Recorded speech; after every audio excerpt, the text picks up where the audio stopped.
Okay, all right. So this is a talking Christmas tree again. This the that doesn't have any qualifications at all. I just want to respond to something that's come out from Dr. Ari Joffe. He works for. I believe he's a doctor in Edmonton. And the claim he's put forward is lockdowns cause more harm than good. And it's a paper from the Macdonald Laurier Institute, which I believe is, an East Coast version of the Fraser Institute or something like that. And the paper is called "Rethinking Lockdowns: Risks and Trade-offs of Public Health Measures to Prevent COVID-19." And then the second paper, as preprint, is available here as well, called "COVID-19: Rethinking the Lockdown Groupthink." And the problem here is just what the hell is a lockdown, anyways? So just to get into this, some timeline that was ripped off Wikipedia. Things I could find is for where he lives in Alberta is, I believe, March 15th to 17th, various lockdown measures announced by the mayors and the premier of the province. March 21st, the U.S.-Canada border was limited to essential travel. April 6th, the medical chief medical officer recommended masks. May 14th, phase 1 of Alberta relaunch plan, which due to case rates excluded Calgary and the cities of Calgary and Brooks, Alberta. And then June 1st, the phase 1 was arrived at by Calgary and Brooks as well. June 12th, we entered phase 2 of the Alberta relaunch plan. And then the state of emergency, provincial state of emergency, which I believe was this March 15th date, ended. And then November 24th, another provincial state of emergency declared that included a mask mandate, right? So the question I have for Ari and anyone, basically the lockdown contrarians, is on which days of 2020 was Alberta under lockdown, and which days was Alberta open? Like, was Alberta in this time at any day in 2020 really open, or past the initial outbreak, or just moving between different stages of a lockdown? Right. So are we just moving between phases of a lockdown? What are these lockdowns that people are talking about? So not to put too many words in his mouth, let's just read his paper and see what does Ari want to do. So he's saying vaccine-induced herd immunity means that if 60 to 70% of the random population develop lasting immunity from vaccination, transmission to the population will be kept at a low level. Promising safe and effective vaccines are beginning rollouts in some developed countries. However, the long-term safety, efficacy in high-risk populations, ability to produce at scale to vaccinate the entire population, capacity to be delivered equitably to the entire human population in the near future, all remain to be seen. Several considerations discussed below suggest that we should not lock down and wait. Then he continues, the focus on raw numbers and cases and deaths from COVID-19 has distorted our perspective. For example, COVID-19 was the cause of 5.6% of all deaths in Canada during the first 6 months of the pandemic, meaning that more than 94% of all deaths had not been called to our attention. In 2018, there were 777 deaths, or 2018, 777 deaths a day in Canada. The global picture is even more serious, with 160,000 deaths a day. Many of these global deaths are preventable with appropriate action, for example, childhood pneumonia and diarrhea, malaria, tuberculosis, and tobacco use. Some of these deaths are potentially preventable, but we as a society have decided we are willing to accept them in our trade-off for freedom and well-being, including motor vehicle deaths and dietary risks. So I think the main point he's driving at is if we lock down or restrict the economy or something like, the paper gets more into this, but if you restrict the economy, then you end up having costs and lives. if a country like Canada just shuts down, if people don't show up for work, if services just evaporate, then you have knock-on effects that end up causing other problems, and people have end up dying from other causes. That's absolutely true. But what's interesting here is he starts talking about deaths per day in Canada, and then just goes off into some global context without making any specific comparisons from Canada to America or anything else, right? So like what's the COVID death rate threshold for Canada if he wants to be, let's say, relax restrictions, right? So let's say 777 deaths a day is normal for Canada, and then let's say the United States is less lockdown than Canada, and then the United States has 2,600 deaths a day under restrictions, right? From what I could tell. So a simple calculation would suggest that if he's like wants to relax restrictions and see what, fine with that,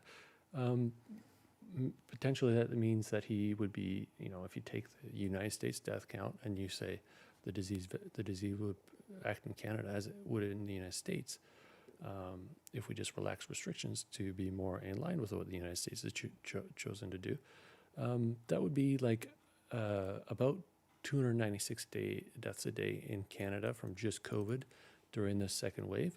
And if things return to normal over the summer and we get an American summer or COVID summer, that would be 79 deaths a day, right? So that would be a number of provinces choosing to go the route of like South Dakota and not really having restrictions, right? So, but I think what's interesting here is he doesn't really get into the numbers of what his base rate, how much, what's an acceptable death rate, what death rate he would expect over a period of time until you would reach some sort of immunity level that he'd be satisfied with. He doesn't get into those numbers. He just says, lockdowns cost benefit, blah, blah, blah, lockdowns bad, right? So let's go into what he has to say about Australia, right? Thank you. Our next question comes from Laurier Institute. Could you comment on Australia's approach? They have had significant lockdown, but their economy is coming back very robustly with low COVID rates. Sure. Well, I will say that I'm not an expert in what's happening in all countries around the world, but I have talked to several people in Australia, and talking to them, that would not be their take on what's happened. Well, they do have low COVID rates. That's because they had very, very strict lockdowns, especially in Victoria, the province of Victoria in Australia, and many people considered that a violation of their rights. But their economy, I don't know the exact numbers, but talking to economists there, they do not believe that the economy has not suffered, and that long term they believe it still has and will continue to suffer. And the other point is, I think it's early to know how successful they are, because they may now, I don't think they can keep cases low indefinitely. And as they open up, more cases are likely to occur. So I think we still don't know, or at least I don't know exactly how to interpret the experience in Australia. So this is really strange because he's trying to say that lockdowns don't work, yet he didn't bother to investigate the one economy that's very similar to Canada's and did a lockdown. But we're to take it on faith that he knows a guy who knows a guy that says the economy, the economic trade-off wasn't worth it. I don't know, Australia, New Zealand, these countries, I'm not hearing from them a lot of things skepticism about their approach that they've taken. But it's interesting that he's just comparing Canada numbers to some global, childhood diseases worldwide, and what we should keep on, keep the lights on in order to help development goals worldwide. But he doesn't really make any sort of distinctions and trade-offs about which nation is more well suited to help right now. Is anyone going to ask Canada for help, or Australia right now? Australia seems to be in a pretty admirable position, and he doesn't. And he's saying lockdowns are bad, and he doesn't even bother to look at the numbers. So let's go into like, what does Ari actually want to reopen, right? So he's talking about Southern Alberta Council on Public Affairs. I think it's a group. It seems to be a group in Lethbridge. And let's just. He's asked, what does he want to reopen, or what does he really want to do? So in the next slide. Correction. Oh, sorry. This is his last slide where he explains what he wants to do. I will finish with saying, well, then what do I think we should do? Because I think we need to change the trolley track that we've chosen. And my final slide is this. I think what I've tried to do today is to educate us a bit more on understanding the risks from COVID and the trade-offs involved. And we need to use a cost-benefit balance for anything we decide to do. So we should focus on protecting those at high risk. We should keep schools open. We should increase surge capacities in hospitals if necessary, and invest in improving the social determinants of health. And I give some specific ideas on the slide. Thank you. Okay, so educate the public, protect the vulnerable, open the schools, and ramp up health capacity, right? I mean, it's hard to argue against that. It sounds good, but it doesn't sound like that wouldn't be a repeal of what we're doing. But like it gets asked and it gets a chance to clarify. Our next question is from Laurier Schultz. Is COVID a hoax? Are restrictions in place now wrong? Are anti-maskers correct in not wearing masks? Are the recommendations, I said 4 questions, here's already a whole slew. Are you recommending that life should carry on as in pre-COVID times for 60 and under age group? All right. Okay, well, the first part is COVID a hoax? I would say no. COVID-19 is there, and it's had severe effects, and I don't want to give the impression that I am taking its terrible effects lightly, because as I tried to point out in a couple of the slides on important points, there has been severe mortality and morbidity effects, and I'm not taking those lightly. Those are horrible. But what I want to do is minimize those horrible effects and decide how to have the fewest deaths and the lowest adverse effect on population well-being. And I think lockdowns are not the way to do that. In terms, am I saying that the younger people should just be allowed to do whatever? I think it's reasonable to not be completely back to normal in trying to prevent overwhelming our healthcare capacity. So what I mean by that is I think that I would have to think twice about whether we should support very large gatherings like concerts and indoor concerts and huge gatherings. I think that to answer your question about masks, that's been a very controversial issue. I think the science is not completely clear on the benefits and harms of wearing masks in the community, but I think it's a reasonable thing to do, even for younger people, while we're in the middle of a surge of cases. So I probably have not answered your question completely. I guess what I would say is I think we need to focus on those at high risk, let the rest of us get on with our lives, but do that within reason, um, and maybe not have huge gatherings yet, and probably supporting mask wearing, although keeping an open mind, and if evidence emerges that they're not beneficial, then I would support going with the evidence.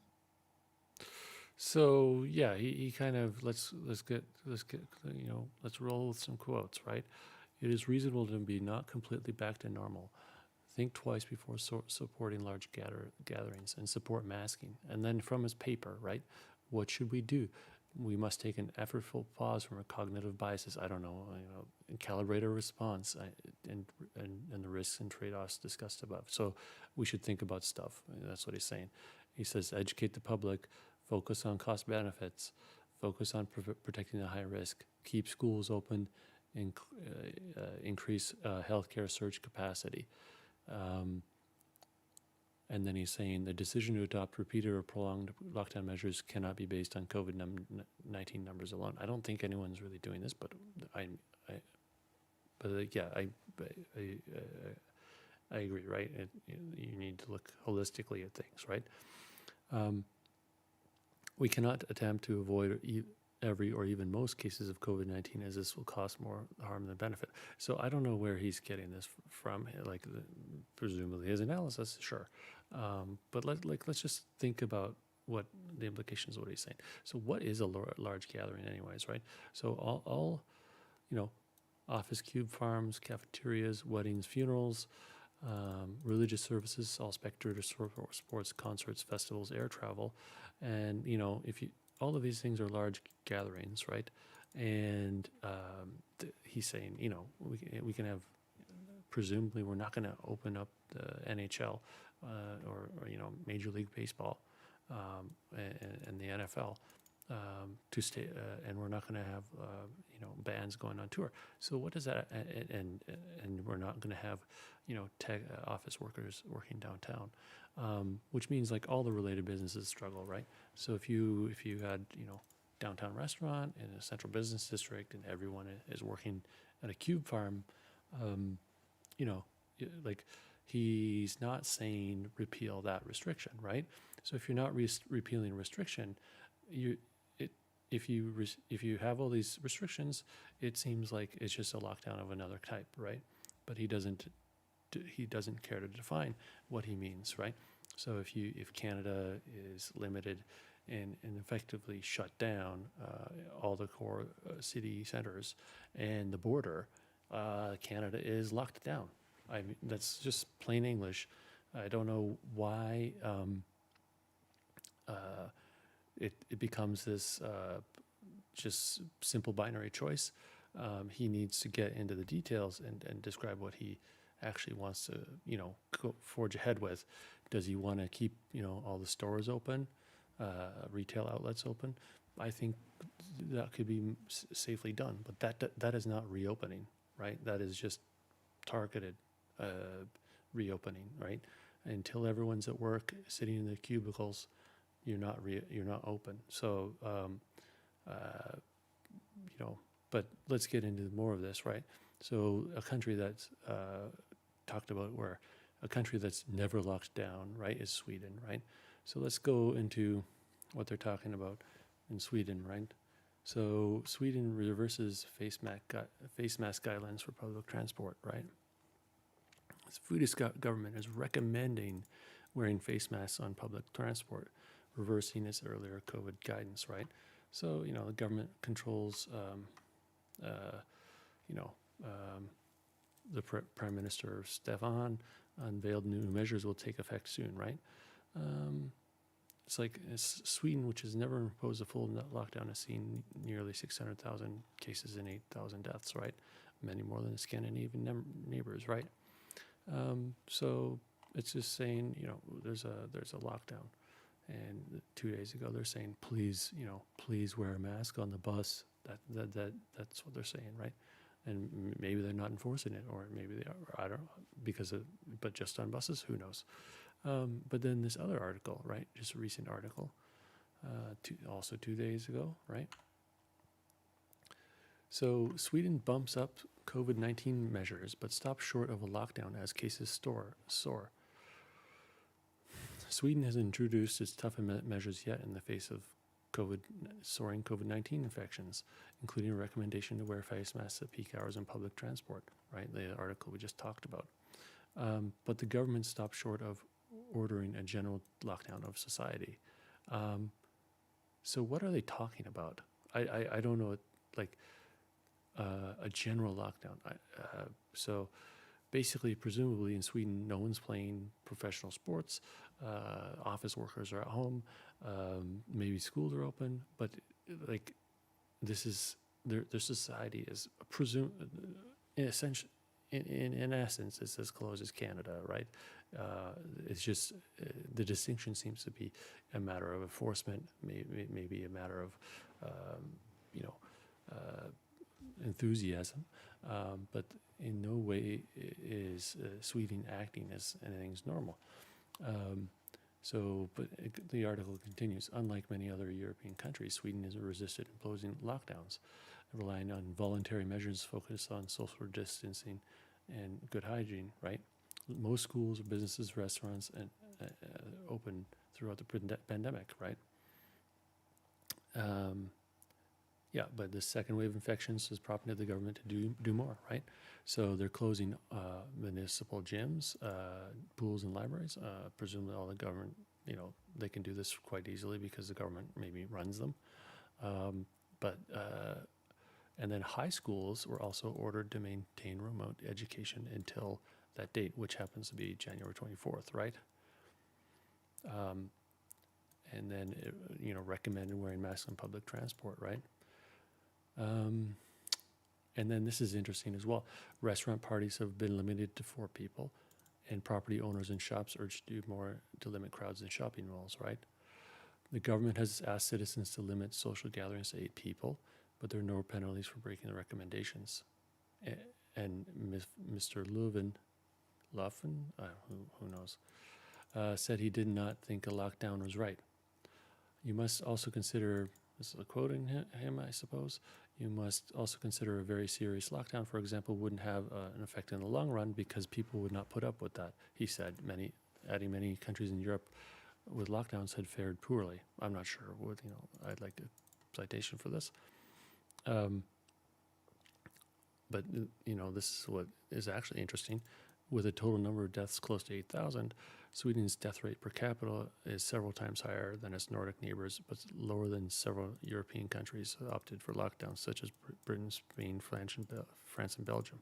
So you say Norway, Denmark is doing way better, but then if you introduce a comparable that might be not as comparable, then they start to look better, like compare Sweden to Florida or something, I'm sure. So the interesting thing about this article, though, is if you scroll up and you read the headline again, Sweden bumps up COVID measures but stops short of lockdown. So the government is saying don't meet in any more than 8 people, right? So this means that functionally all office work, a lot of business activities are basically frowned upon, right? And the government is doing a lot of frowning, but they're not doing a lot of enforcing, so that you can't say that the country is locked down. But in effect, what you're going to do in this population is you're going to get a lot of, once you get this voluntary compliance, it's in effect the same thing, right? If you say, the whole world is on fire outside, you're not going to get people going outside. And you could say, I'm not going to arrest you if you are outside. That's just a matter of enforcement, and it doesn't mean that you're open. So I think this lockdown or not lockdown debate is completely pointless because the public health measures, once you put this recommended guidance out, you were in effect locked down. You're just admitting that things are screwed up. So, yeah, but I think the distinction is just a matter of enforcement, and enforcement is operates at the margins, right? You don't really have a lot of compliance issues as much as you think, and the difference between Sweden and Canada is, like, I don't think Sweden is cashing this check, right? In every media article, they're saying Sweden's not locked down, right? Well, where is their economic bonus, right? Every country is more or less closed, or operating under non-normal conditions, but we arbitrarily almost say this country did a lockdown and this country didn't do a lockdown, right? But people's behavior, if it's more or less the same, then it's just a completely stupid distinction to make.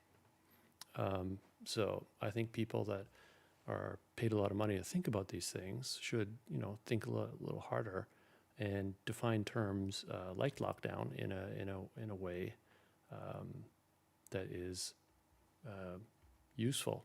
And yeah, so as far as I'm concerned, if the border is shut and office workers are at home, the country is locked down. Have an